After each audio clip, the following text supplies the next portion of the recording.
Now joining me on the Untitled Podcast, again, not very creative with the name of it here, but it's working, I guess, 2 episodes in, is Danny Reed, the voice of the Georgia Southern Eagles out of the Sun Belt Conference, a colleague with Texas State, colleague of mine too, but more than that, a great friend. And I've had the chance to visit with a couple of great friends the first two shows, and Bill Colhane, my longtime broadcast partner, and Craig Way from the University of Texas. Danny, you and I first met, it was January of 2015, I think, when the Eagles were playing the Bobcats. Then it was Strand Coliseum, now Strand Arena. But it's always good talking to you, man. Great to talk to you. And I think I told you that I don't know how I'm supposed to follow Bill and Craig, but hopefully I don't bring your viewership down too much. But I do appreciate you having me. It's going to be a good time. Absolutely, man. So, I started things off with both Bill and Craig about the current state of affairs. So how are things for you currently, the situation given these circumstances? Outside of not having games to call, it hasn't been that big of a switch for me personally.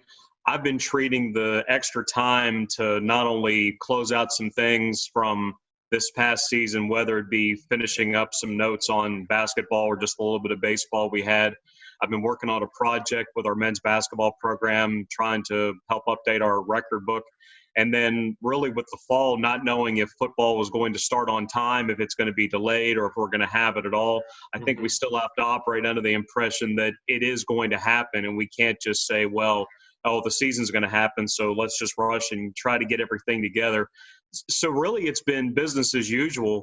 And in my situation, I actually have my home office, which we're sitting in right now. So this is where I do my work every day. If I need to go to campus, which is just a couple of miles away from my house, I can certainly do so.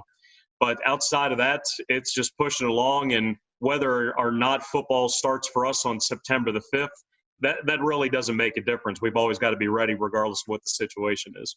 Something that Bill and Craig and myself had in common was that we were all working whenever everything kind of hit. And so were you. Georgia Southern's basketball team had just beaten Georgia State in Atlanta the night of the 11th, and you were prepared to go to New Orleans the next day on the 12th for the semifinals of the Sun Belt Conference tournament. Georgia Southern was supposed to play the number 1 seed, Little Rock. Of course, all those plans came to a halt on the 12th as the tournament went from being altered to there being no fans to canceled altogether. And now we know, of course, the rest is history. So how did you find out, and when did the severity of the situation hit you? We had beaten Georgia State that night, went back to the hotel, and not knowing what our travel plans were going to be yet, we pretty much got right to work. The coaches were up watching Little Rock film and doing whatever they could in the case that we had to travel to New Orleans. I think the original plan was that we were going to leave mid-afternoon that next day, and we went to breakfast the next morning. We actually ran into Coach Byington and said, we've already bumped our flight. I think it was back to 6 o'clock that evening, because there was supposed to be a conference call with the league presidents to decide, okay, we knew some things had shut down. The NBA had shut down. The Ivy League had come out and said that we're done. But then that morning, after we got back and started doing a little bit more work in anticipation for traveling to New Orleans, the Sun Belt came out and said, okay, we're going to do what other leagues have said with the restricted entrance, with limited personnel. If we were going to be there, that's fine, but maybe a couple hundred people at the most. But not too long after that is when the one by one, the leagues decided, okay, this is getting a little bit too serious. So one by one, the leagues decided they were going to stop playing. And then we thought, okay, it was just a matter of time before the Sun Belt was going to have to reverse course. They did. It was about 20 after 12 that day.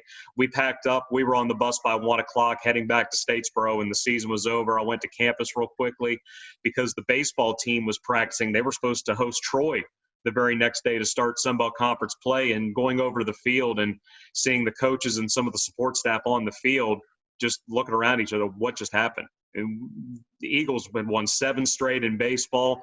11-5 record. Basketball had just won in Atlanta for the 2nd straight time. They hadn't done that in 28 years before the first time when they did it back on the 28th of February in the regular season. But, man, it was quite a reversal, thinking that the athletic department was on such a high. New athletic director Jared Benko had not even started officially yet. He didn't start until April 1st, but of course he had been announced about a week earlier. But to then find out that not only was the season suspended, but everything was canceled, that was a pretty sobering reality, and now we're 2 months into it. So one of the main topics of conversation in these podcasts, as you've seen in watching the ones with Bill and Craig, I really want to get to know the broadcaster a little bit more.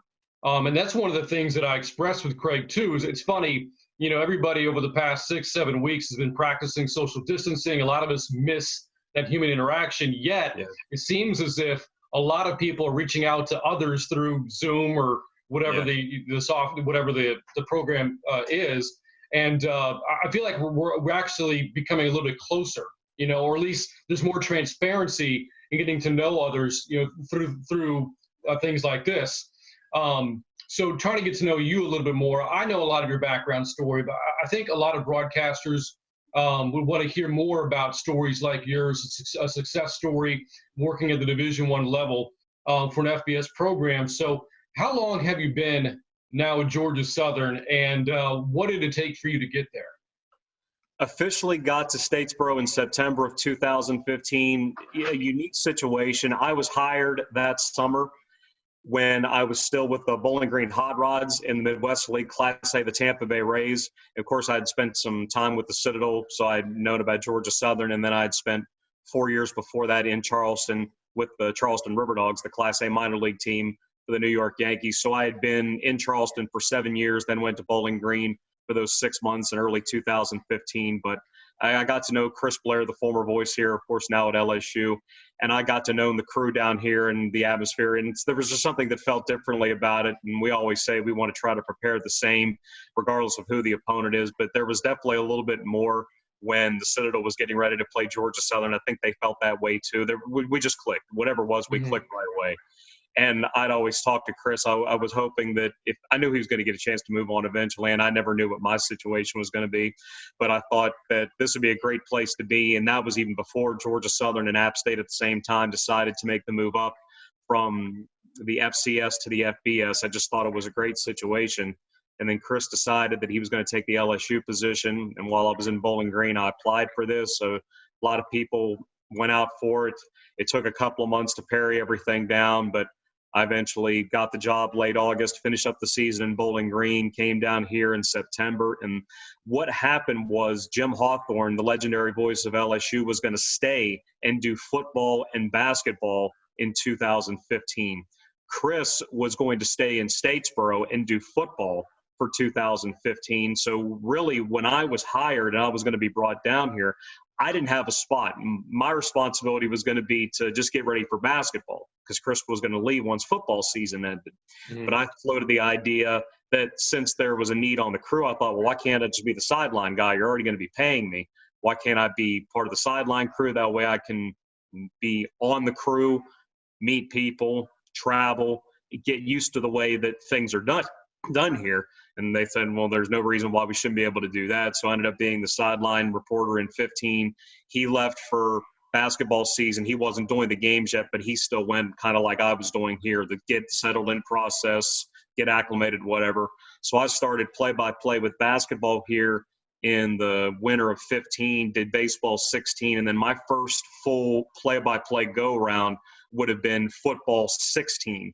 So it's my 5th year here. I've done 4 years of football play-by-play, 5 basketball, and then I got into my 5th baseball season before it was chopped off after 16 games. So you mentioned your stops along the way, single A baseball, FCS program, double A baseball for a brief time. Going back to my conversation with Craig Way last week, one of the things he mentioned was he never got into this for the money. If you're doing that, you're doing it for the wrong reasons. I'm willing to bet you weren't making 6 figures at all those stops along the way. But this is all in an effort for you to get to where you are now. How many sacrifices have you had to make? Just how difficult has the journey been to get to Division I FBS job like the one you have now? Well, first, let me say, if you put all of those jobs together, I don't know if the money would get to 6 figures altogether.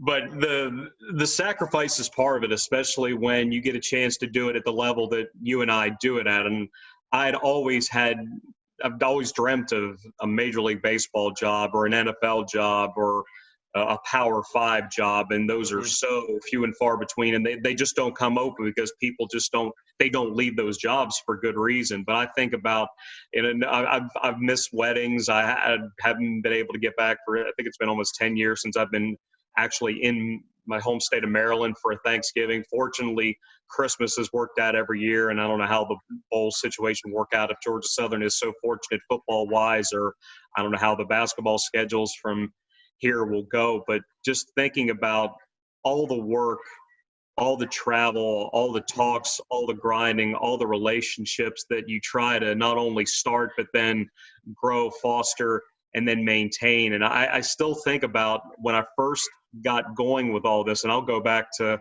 my hometown of Cumberland when I was working with the local radio station, WCBC 1270 AM, which has been a station for more than 40 years. That's one of the top radio stations, not just in the state of Maryland, but I think on the entire East Coast. Mm-hmm. And I got my start doing Little League Baseball. And that was the tape that I used to get my first broadcasting job with the Charleston River Dogs. That was the one thing that I had live. And I remember the broadcaster who was there at the time, Josh Maurer, who now does Boston College football and who does Pawtucket Paw Sox and AAA with the Red Sox, and thinking, did you really just send me a tape of you doing Little League Baseball? I said, I didn't have anything else. I wanted it to be authentic. I didn't want to turn on a video game. This was really what I had, and I had some college basketball stuff, but for something that was baseball specific. And I remember that being something that really stuck out for him, and just the way I presented it, it was something that he enjoyed, and we ended up working together in that 2008 season. And that was the time where he received a call from University of Massachusetts, where he was asked to be the football and basketball play-by-play man for the Minutemen. And there's a really, really unique story, which if you let me tie it in, I can tie it in. Absolutely. Go ahead, man. Please do. All right, Chris Blair and I, when he was at Georgia Southern, we initially met in late 2011 once I'd gotten the Citadel job. He started here in 2006, and it wasn't very long where he was offered the position at Boise State. He was one of the people that was up for the Boise State job, and I think it got to a point where there was a possibility he was going to be able to go out there and get that position. At that time, he ended up staying in Statesboro. He had two very young kids. He had gotten married not terribly long before, and he was looking to get established here in Statesboro. Well, by not taking that, it ended up going a little bit not long after that, where the gentleman that did take the job, Bob Beeler, was the voice of UMass. So Josh Maurer ends up leaving the Charleston River Dogs to go to UMass. I fill in the rest of that 2008 season. And it gets to the off season. This is probably middle of October, and the general manager at the time, Dave Eccles, who's now the executive vice president for the River Dogs, he said, "Job's yours if you want it."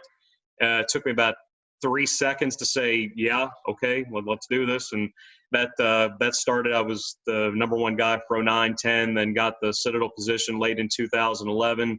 Bowling Green came up in 15, then got here later in 2015. But Chris and I joke quite a bit that even though we met in 2011, we somehow realized that him not taking the Boise State job ended up getting me in some screwy way to Georgia Southern. It was just crazy how it worked out.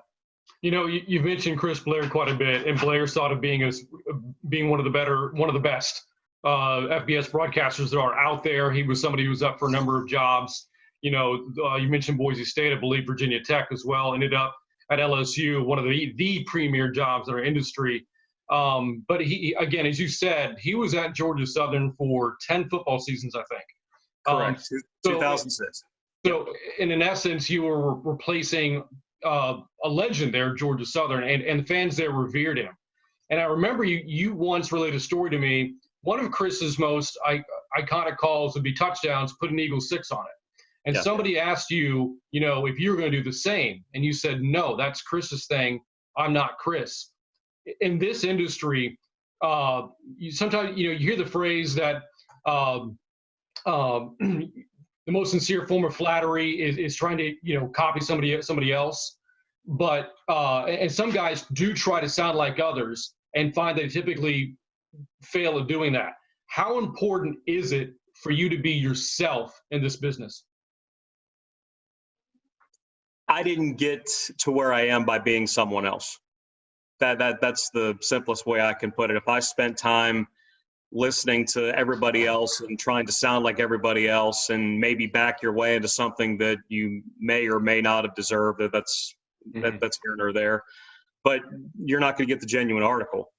And look, everybody's got their own nuances. Everybody's got their quirks, how they say things, how they deliver. And you want to try to take some things from people who have been through it and have been to places where you want to go. But when it comes down to it, you've got to be your own harshest and most uplifting critic. At the same time, you've got to be honest with yourself about what you need to work on, but you've also got to celebrate when you feel like you've really done something well. And that's tied into not only an individual game call, but being able to get a job or a position or status that you've worked for and that you're proud of. And I look at that first Charleston River Dogs job back in 2008. That was a step, and I didn't know where it was going to go. I'd never been to South Carolina. I think I'd flown over top of it when I went to Florida in high school for a basketball tournament. Yes, I'm 5'6", but I did play high school basketball. I could only shoot, couldn't really do anything else. I'd never been to Charleston. I had heard most beautiful city maybe in the U.S. So, yeah, I thought I was going into a great situation. Otherwise, I wouldn't have taken the position. But then to move up to the number one position, it was luck. It was fate. And for Josh to get that opportunity and move on, I don't know why it decided to happen, but it did. But regardless of what it was, from getting that to the Citadel to Bowling Green and now here, it doesn't matter where you are, who you're dealing with. That can't dictate how hard you work. The amount of work you put in is non-negotiable. Now, the way you do it, everybody's different. I think Craig talked about that before, where you got to find your own comfort zone and what works for you. But the thing that is non-negotiable is the amount of effort that you put into it. Mm-hmm. If you really want to do this specifically, since we're talking about the craft of sports media and broadcasting, you better be willing to put in lots of hours when the sun goes down, and probably sometimes still going at it when the sun's about ready to come up. Mm-hmm. Because if you don't do that, then you're going to spend a lot of time wondering, well, what if I did more? What if I worked harder? What if I could have put myself out there a little bit more? Don't leave anything unanswered. If you're going to go for it, go for it. You work for a school which has a lot of rich history, specifically in football, although the other sports have succeeded in years past as well. Baseball a little bit more recently than basketball has. But the football success goes back, to the 1980s. But there was a period of time when the program was dormant, for a good chunk of time. It was brought back by Irk Russell. This is all stuff that you had to immerse yourself into. You didn't just pick up where Blair left off in 2016 and pick up your history lesson there. You made an effort to read the history books and immerse yourself in the culture that is Georgia Southern football. Why was that important to you?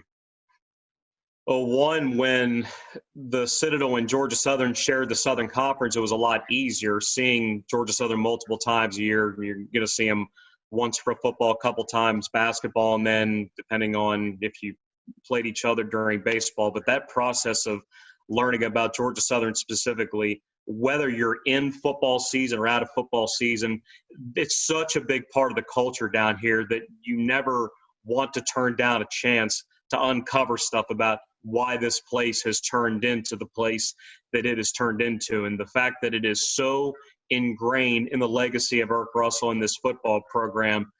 I can remember sitting down for my interview back in 2015 in Bowling Green and thinking, okay, how many questions am I going to get about this football program? Because I felt like I had a decent knowledge about Irk Russell. I had known about the 6 national championships. I had known about the success because Georgia Southern had just moved up from FCS to FBS, and then in 2014 going 8-0 and running through the Sun Belt.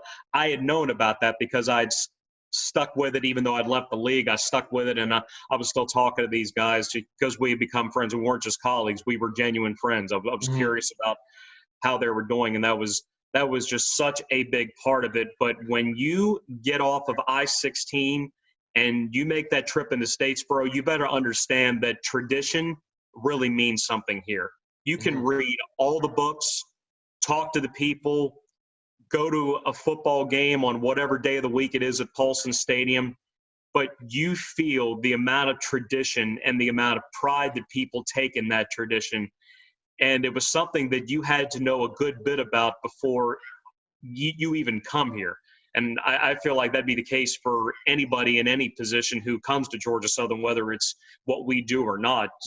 You have to know what you're getting into before you get into it. And that was a big part of making sure I told people that I understood how important that football is down here, how important Irk Russell is down here, how much the idea of winning, how important that is, because for a lot of people, Georgia Southern football has always won. Now, there have been blips, and I was part of one of those blips when I started here in 16 and 17, but you knew it was only going to be temporary because there's just so much commitment to the idea of success and winning that it was going to get back to the way it typically is.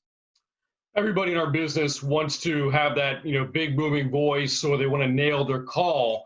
But to get a job like yours, it's just as important, if not more so, to be that ambassador. You just kind of mention it, and being sure you know the history and treat the fans with respect.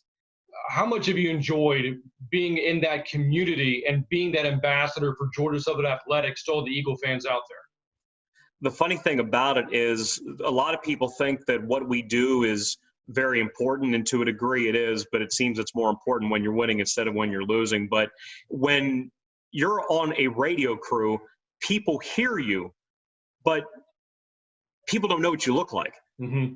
So you could walk around a tailgate, so say at Paulson Stadium, where a lot of people will know that we're the radio crew, but if they don't know us and they haven't seen us, they could just think, well, look at that bunch of hobos walking through a football tailgate.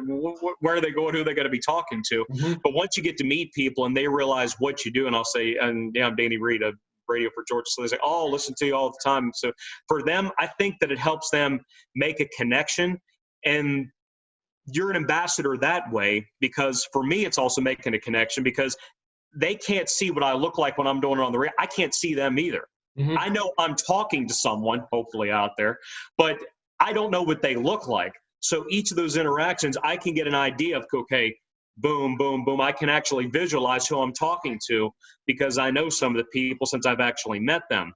And I always keep that idea where if I can know and understand the people that are tuning in, that every broadcast has to be your best work, or at least an effort to put out your best work. It's a 3-hour, 4-hour opportunity to show people that you're committed to doing this, that you value what you're doing, but it's also that you're showing them a level of respect. Mm-hmm. Because if you mispronounce a name, a hometown, get stats wrong, and just kind of brush it off like it's just you're playing a non-Division I opponent or an FCS Division II football opponent or a lower level baseball opponent, if you don't treat it like that, you're going to lose people's respect and you're going to lose credibility. So I think that simply shaking someone's hand, or if they like, you can give them a hug, that's a relationship that you establish, and that's the kind of person that you can picture when you're doing a game, and you can give them the level of respect that they deserve because they're giving it to you by giving you part of their day. So what I take a lot from that, Danny, and of course listening to so many of your broadcasts over the years, you are extremely well prepared. How much pride do you take in your preparation behind each broadcast?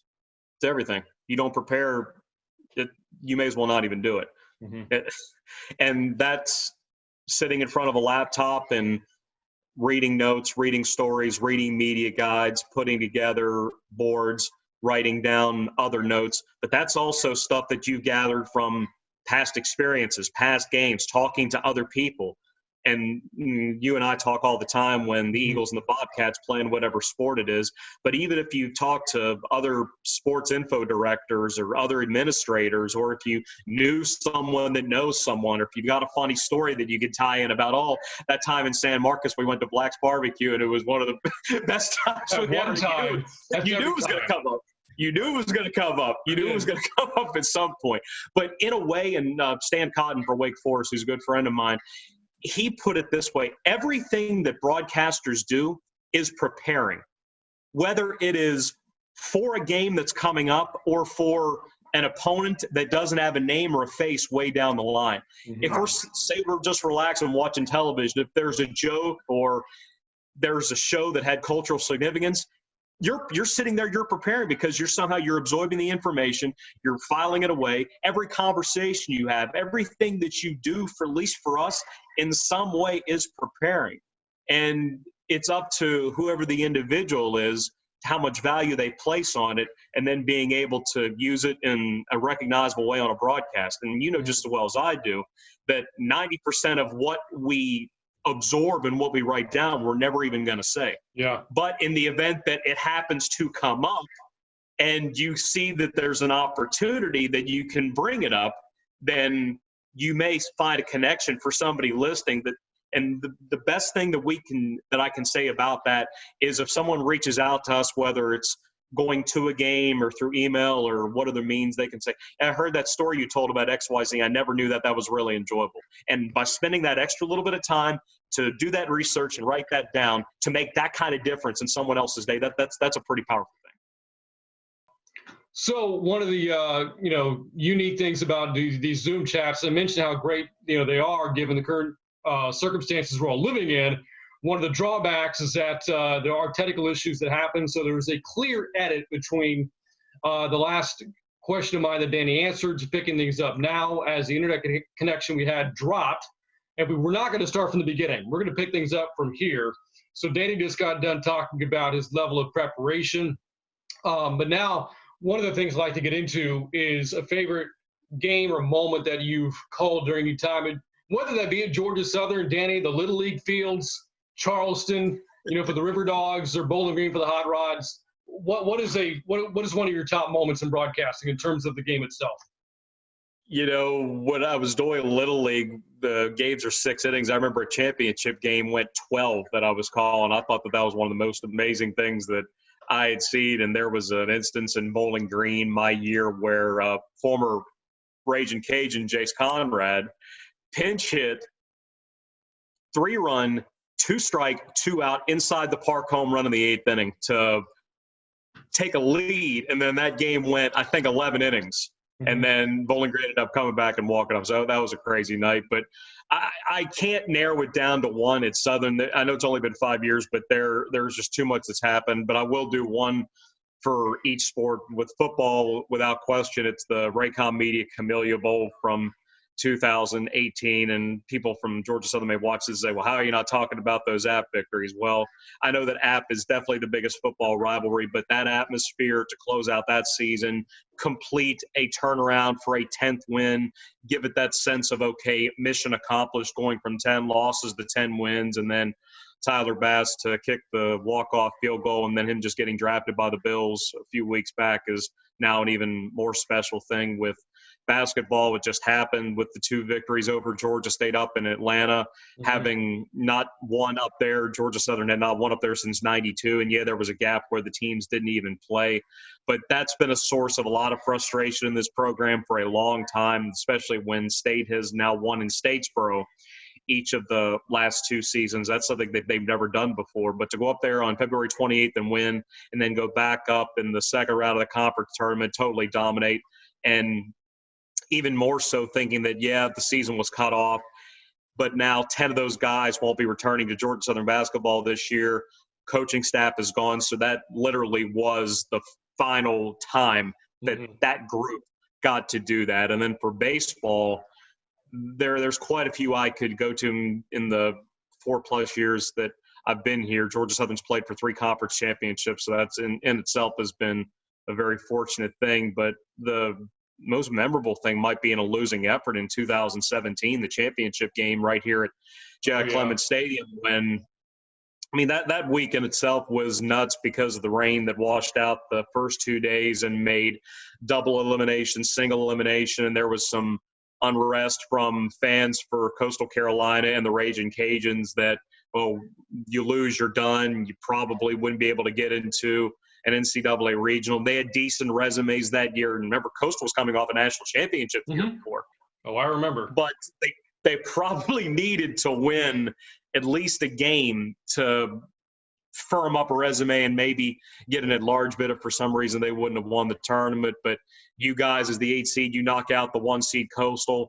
Georgia Southern ends up in extra innings beating the Raging Cajuns in a game that took more than 4 hours and 11 innings. Logan Baldwin started a 5-run rally in the 9th with a grand slam. He was the first guy for Georgia Southern to hit one over the Blue Monster here in Statesboro, and then beating Texas State the next night in the semifinals, coming back the next afternoon in the championship game against South Al. Best game I've ever seen, best game I've ever called. And when Ryan Cleveland hits a 3-run home run in the 9th inning, you're at your home ballpark, but you're the visiting team. So people went nuts. I think in their minds they were thinking, okay, this game's over. Georgia Southern's going to the NCAA regionals. You hit a home run the last inning at home. That's supposed to be the end of the game. But Georgia Southern was the visitor. Had a bottom of the 9th. South Al ends up tying the game. It goes 10. The Jaguars walk off. And even though it was in a losing effort, that was a thrilling experience. It went from euphoria to dejection extremely quickly. I've never had a swing quite like that, but still memorable nonetheless. What steps do you take to work on your craft and try to constantly get better? Some of it has to do with listening back and hearing things that you like, hearing things you don't like. Part of it is looking at how you prep. I'll go back and look at boards from football, basketball season and figure out, okay, did I use this? And you always want to make sure that you're doing everything you can. But for some of the stuff, did I really use this? Is this something that I ever used? And not that it would be a waste of time, but just a more constructive use of time. Mm-hmm. People say work smart, not hard. I don't believe in that too. I think it's work smart, but work harder.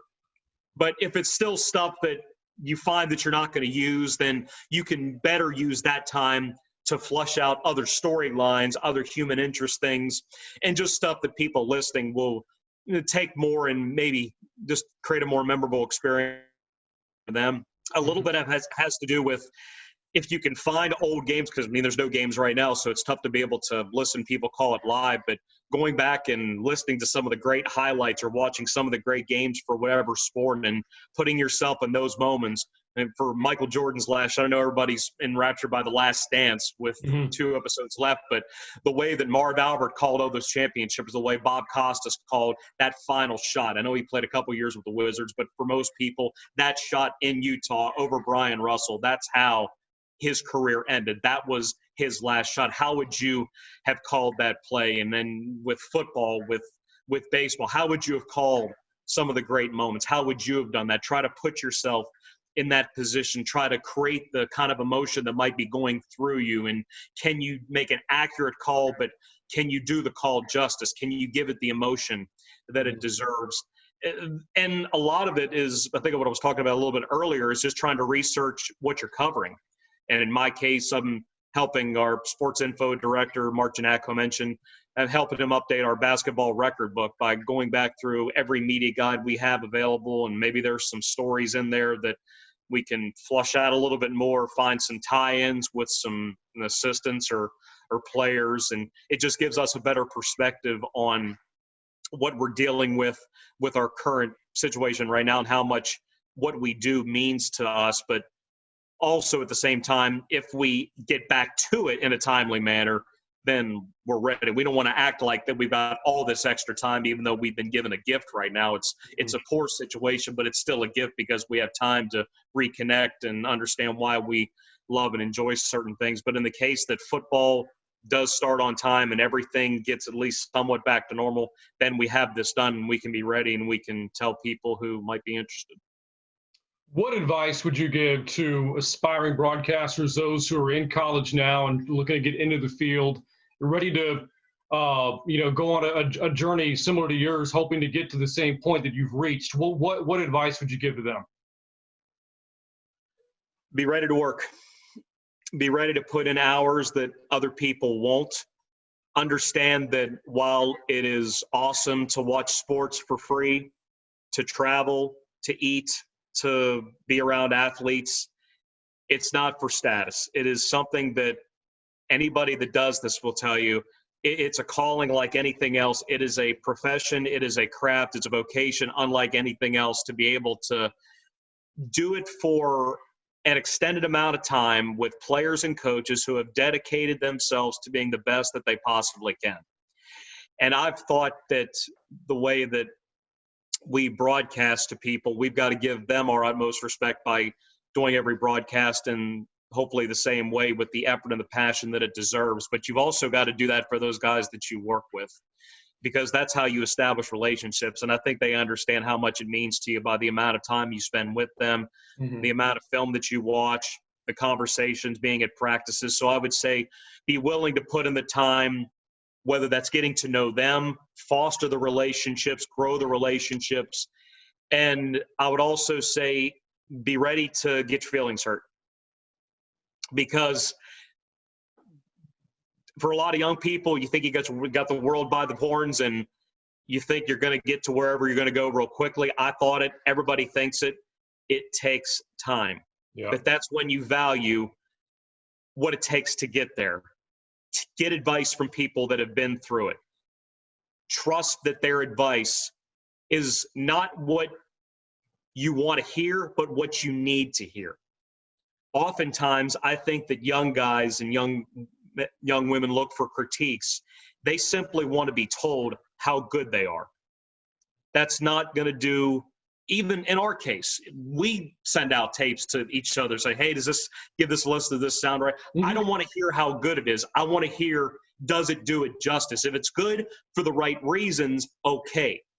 But if it's something that needs to be worked on, and I've gotten my feelings hurt by a lot of people. It happens because in the end, it has made me the broadcaster that I am right now. It has helped me improve because I understand what I need to do to improve and what I need to do to get to where I want to be. And I absolutely love Georgia Southern. It has taken me years and years, hours and hours to get to this point. And all of that, all of those lessons, all the critiques, all of the advice has led to this very point right now. So taking advantage of opportunities, don't say no, have that thick skin, be prepared to get your feelings hurt. But also, if this is something that you feel you really, really believe in, and it's something that you think you can really do well and have an impact in people's lives, I'm telling you, stick with it. You might not see it very early. And I could say I started back in, that's 2001 when I was still in high school, doing Little League baseball games and being a statistician for high school football broadcasts. That's coming up on 19 years now, and that's more than half my life. And it took me till 2015 to simply get to the FBS. And I always tell people that if there's any other opportunities, always be willing to listen, but always take care of where your feet are. And I've heard multiple coaches use that phrase in interviews and in casual conversation, be where your feet are. If you take care of what you can do right now, where you are and whatever job that you're doing, and if you do it as best as you can, the future takes care of itself. You'll get to where you want to be. You'll find where you want to be. You'll do what you want to do. But you've got to be willing to commit to the place that you are right now. And if you do it the right way, then I think that place becomes a home. That's great stuff, Danny. Really appreciate that. I wish that you and I were having this conversation in Montgomery, Alabama. That's where we should be right now for the Sun Belt baseball tournament. Maybe the Eagles and Bobcats will be playing in in one of the round robin pods or whatever they were going to do this year. But obviously that's not the case. But we're able to the fact that we're able to do this instead, though, man, I've enjoyed the conversation with you as always, and look forward to the next time the Texas State and Georgia Southern meet up. Brent, I enjoyed it too. Thanks a lot, and hopefully someone that watches this can learn a little bit of something from it. Absolutely, man. We'll talk to you soon. You got it.